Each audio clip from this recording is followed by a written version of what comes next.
Good morning. Welcome to Market Monday. Continuing with the ad nauseam theme of the past few weeks, where we shamelessly repeat topics in hopes of providing you a shield from the constant barrage of attacks from the media. As we're now in the second week of September, let's see what the month of September usually has in store. You can see here, September is usually the worst month of the year. Gold since 1950, blue the past 20 years, green 10 years, and black is just pre-election years like we're in now. Doesn't mean it has to happen, just what usually happens. So if it does, we should expect it. Here's another look at what the market usually does throughout the month. What Matt just showed us was a full month. Here's a look at the actual progression throughout the month, flat or even up a bit for another week or so. Then around mid-month starts its decline through month end. But let's go a bit deeper. This decline is showing less than a 1% decline. In fact, less than 0.8%. But this is the average since 1950. So naturally, there are some up years included in that. We're not predicting a perfectly timed drop starting on September 19th at 9:30 a.m., nor are we predicting any specific level of drop. We're just reminding ourselves ad nauseum of what usually happens in September. And then the headlines come, the doom and gloom. This one's from last week. NASDAQ down 4 days in a row, and we have Wall Street fretting.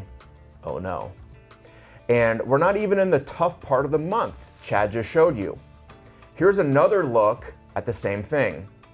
Positive through the middle of the month, then down and accelerating into month end.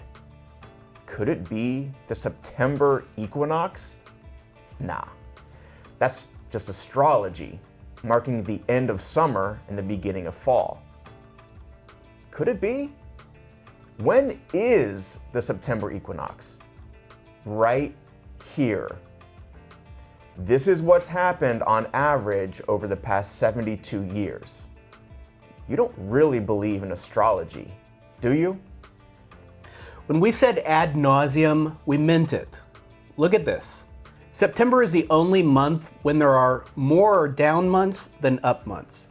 So even though September is usually down, it's also up almost half the time. So if you're a human being and thought to yourself, well, why don't you guys just get me out during September? That's why. And for good measure, here's the best September at a 9% return for that month. And the worst September was down 12%. Maybe it does have something to do with the... Wait. You're not gonna say the equinox, are you? That's astrology, you know.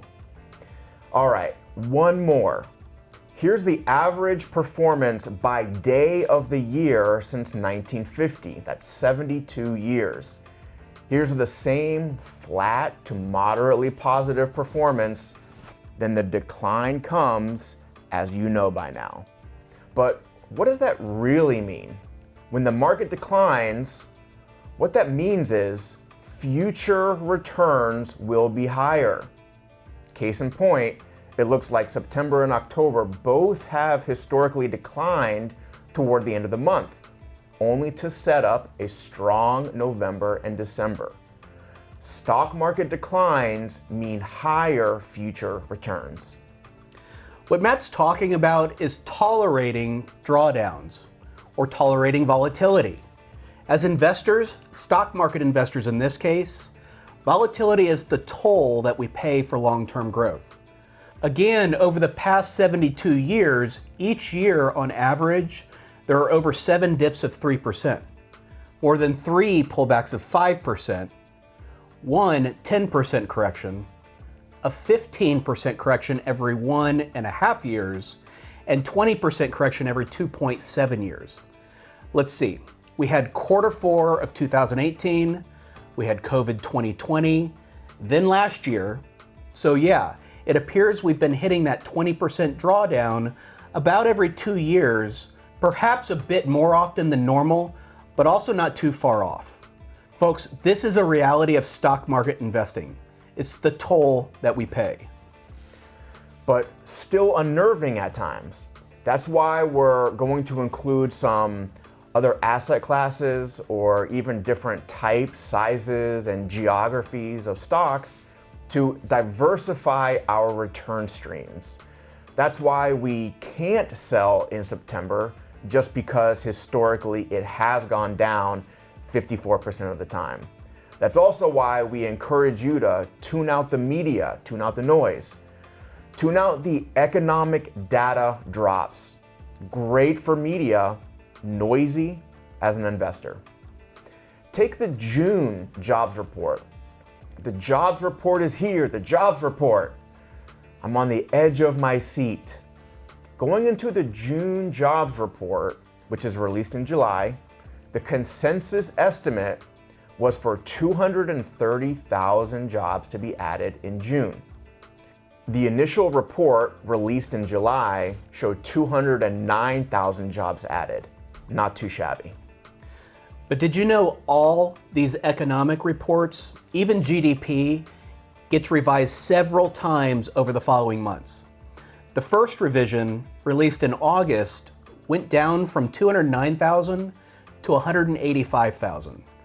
What about the second revision, released earlier this month? Revised down again from 185 to just 105,000, just half of the original estimate. But did you hear about that? Probably not. You have to really look hard for it. The initial releases are media events, so we encourage you to tune these out. And today we'll wrap with something else you may see out there: the number of companies mentioning the word recession on earnings calls. Lowest since the fourth quarter of 2021. Great news, right? Companies talking less about recessions. Has to be good news. Well, what happened precisely at this moment when talk of recession was at the lowest? Start of a bear market, a drawdown we still haven't overcome yet. Over a year and a half in the making, closing in on 2 years, still below the prior high. So is this actionable information? We say tune it out and enjoy the rest of the summer before the equinox arrives. Have a great week.